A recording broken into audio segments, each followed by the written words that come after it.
11-mayga ham sanoqli vaqt qoldi do'stlar. Assalomu alaykum. Xullas, sizlardan bitta narsa iltimos qilmoqchiman. Shunchaki duolaringizda meni g'alabamni so'rab beringlar, iltimos sizlardan. Shunchaki qo'llaringizni har doim ominga ochganda meni nomim bilan iltimos sizlardan. Duolaringizga qo'shib meni g'alabamni so'rab beringlar. Chiroylilar g'alaba qilib bitta yaxshi niyat qilganman. G'alabamni bir inson uchun atamoqchiman.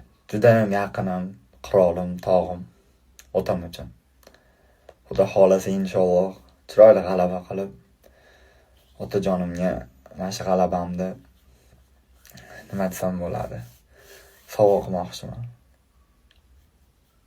Har qo'llar duoga ochganda meni ismimni aytinglar, shu g'alabamni so'rab beringlar.